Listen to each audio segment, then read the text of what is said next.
어제는 열매 없는 포도나무에 대한 이야기를 했죠. 근데 이제 오늘 본문은 그 내용에 이어지는 것인데요. 열매 없는 포도나무의 모습이 실제로 어떤 것인가 하는 것을 보여줍니다. 이 열매 없는 포도나무는 버려진 이스라엘의 모습이라고 할 수 있는데요. 이 버려진 이스라엘의 모습이었던 건가 하는 것입니다. 2절을 보면요. 이렇게 표현하고 있습니다. 인자야 예루살렘으로 그 가증한 일을 알게 하여 그러죠. 자, 버려진 이스라엘은 어때요? 가증한 것입니다. 가증한 모습. 이것이 버려진 이스라엘의 모습이에요. 그 다음에 3절을 보면 이르기를 주 여호와께서 예루살렘에 관하여 이와 같이 말씀하시되 내 근본과 난 땅이 가나안이요 내 아버지는 아모리 사람이요 내 어머니는 햇사람이라 그러죠. 자, 이스라엘의 조상이 누굽니까? 아브라함이죠. 아브라함으로부터 그 후손이 시작된 거잖아요. 그렇다면 그의 조상이 누구냐? 아브라함이다. 이렇게 말해야 돼요. 근데 오늘 본문에 보니까 내 근본과 난 땅은 아브라함이요. 갈대아우르서부터 출발했다. 이렇게 말하지 않고 가나안이요. 내 아버지는 아모리 사람이요. 내 어머니는 햇사람이라 그러죠. 이 아모리 사람, 햇사람이라고 하는 것은 가나안에 정착된 원주민이잖아요. 그러니까 이 원주민과는 거리가 먼 거죠. 이스라엘 사람들이 가나안 땅에 들어갈 때 하나님이 그들에게 명령하기를 그 가나안 사람을 죽이라고까지 말씀하셨어요. 근데 그의 근본이 가나안 사람이다. 이렇게 말하는 건 뭐예요?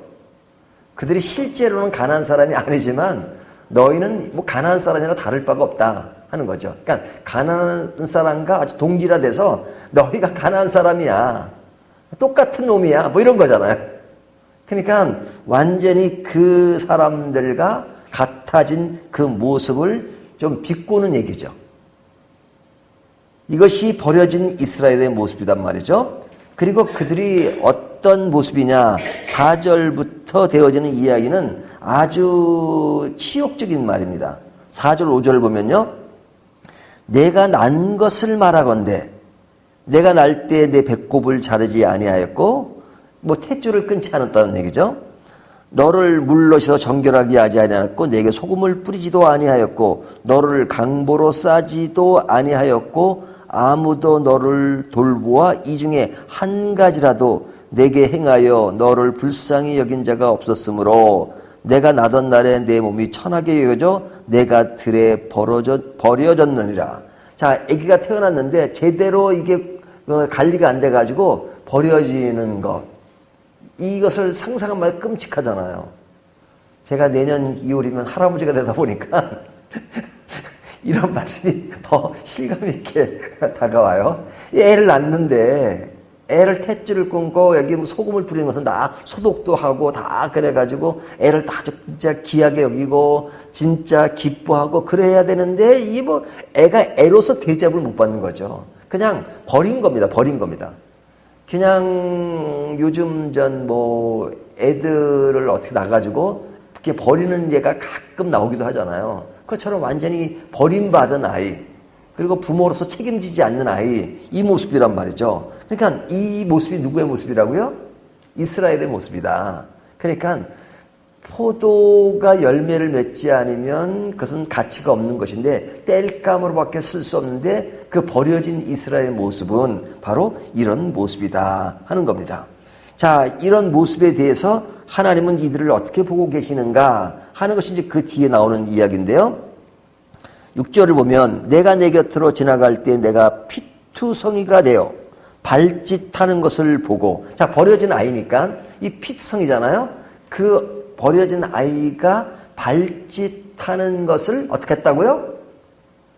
하나님 차원에서 볼 때 보고. 그러니까 이 버려진 아이를 본 겁니다. 뭐 이것을 하나님이 아니고 한번 우리가 상상을 해보시죠. 길거리를 지나갔는데 거의가 아니라 완전히 그냥 태어난 지 얼마 되지도 않는 애가 이제 피투성이죠. 그 애가 발짓하는 모습을 보고 그러면 그냥 지나칠 수 있을까 하는 생각이 들죠. 일단 보고라는 말씀을 하시죠.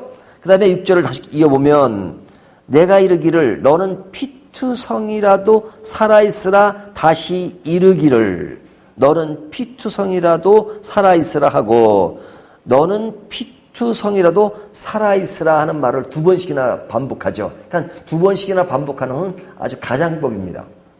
이게 강조하는 겁니다. 강조하는 것인데 너는 피투성이라도 살아있으라. 지금 너의 존재가 굉장히 어려운 존재지만 그렇다고 해서 죽지 말고 살아있으라. 지금 삶을 바라보는 것을 지금 말씀하시고 이르기를 그러잖아요. 말씀하신다. 그러니까 하나님은 그런 이스라엘의 모습을 보고 말씀하시기를 그런 얘기입니다. 그러면서 그 뒤에 나오는 7절의 이야기가 뭐냐면 내가 너를 들에 풀같이 많게 하였더니 자, 이스라엘 백성이 하나님께 범죄하고 그릇된 길을 갔지만 그들의 모든 그 약속이 중단된 게 아니죠.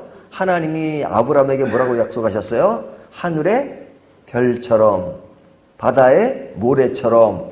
그 이야기는 그들의 인구가 증가되어서 계속 번창한다는 얘기를 하잖아요. 그러면 이스라엘이 그런 나쁜 짓을 하고 하나님 앞에 우상 숭배를 했다고 해서 그들의 번성이 멈췄느냐? 그러진 않죠. 계속 번창하게 하셨어요. 번창하게 하셨고 그 다음에 뒤에 나오는 이야기는 그들이 건강했다는 겁니다. 건강했다는 얘기는 신앙적으로 건강하다는 것이 아니라 몸은 건강했다.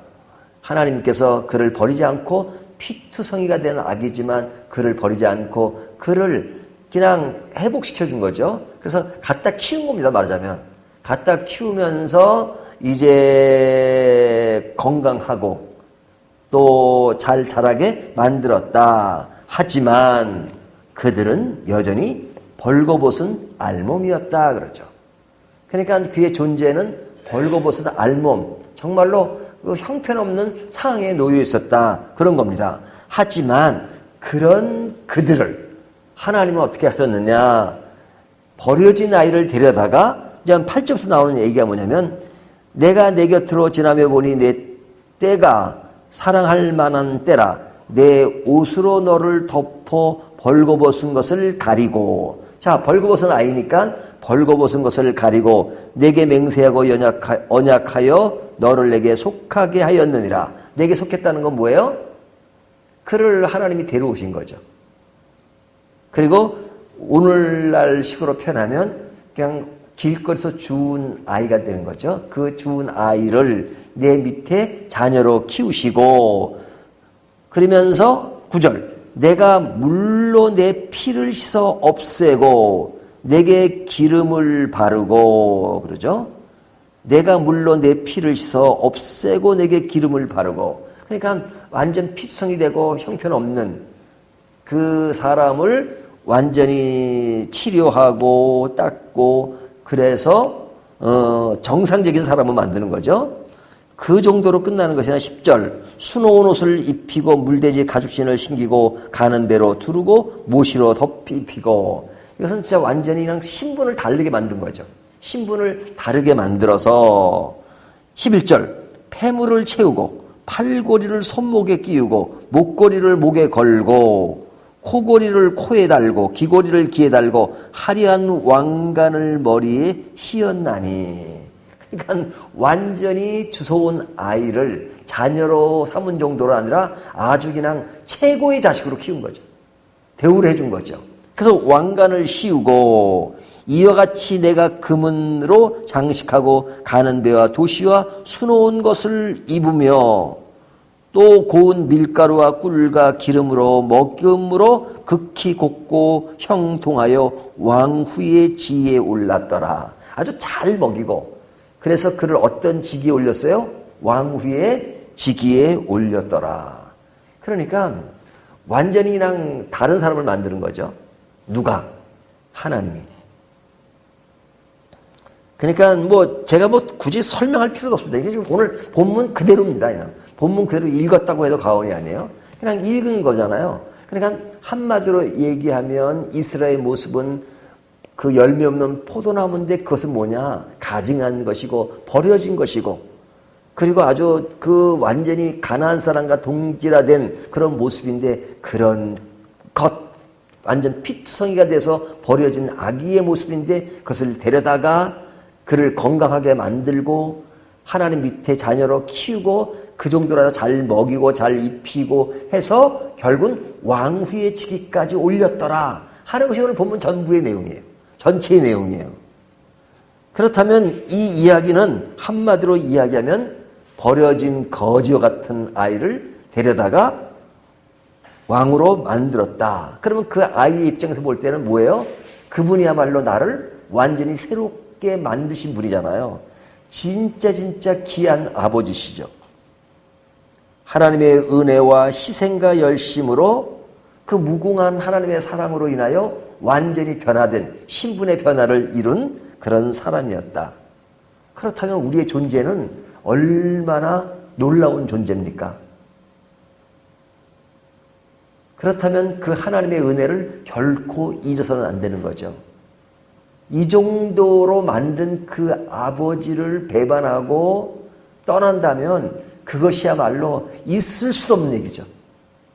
근데 오늘 본문이 어제 본문은 짧잖아요. 그래서 16장은 60몇 절까지 있어요. 지금 이게 몇 번 잘라서 얘기하는데 오늘 앞에 부분에 그 서론 부분입니다. 하나님이 이렇게 하셨는데 이스라엘 백성이 어떻게 했느냐 하는 것이 이제 내일 보면서 계속 이어지는 겁니다. 그러니까 하나님이 원래 대우도 안 해줬는데 이스라엘이 하나님을 떠났다가 아니라 하나님이 이렇게 신분을 변화를 일으키고 이 주소온 아이를 이렇게 했는데도 불구하고 그 아이가 하나님을 등지고 배은망덕한 그런 모습이었다라는 것을 얘기하는 겁니다. 내일 본문서부터. 그렇다면 오늘 본문까지의 이야기를 통해서는 뭐예요? 이런 하나님을 결코 잊어서는 안 되는데 잊어서는 안 될 그 은혜를 받은 우리가 하나님을 저버린다면 그것처럼 안타까운 일은 어디에 있는가? 인간적으로 이러면 있을 수가 없는 것인데 하나님 앞에 이스라엘의 모습이 바로 이런 모습이었다 하는 겁니다. 근데 이제 이스라엘 얘기로 끝나는 것이 아니라 오늘날 우리에게 이 말씀이 주어졌을 때는 오늘날 우리에게는 이런 은혜를 받은 우리가 하나님 앞에 배은망덕한 것은 없는가? 하나님을 진짜 사랑하고 이 은혜를 알고 있는가? 우리의 구원의 가치를 어느 정도 깊이 생각하고 감사하고 있는가?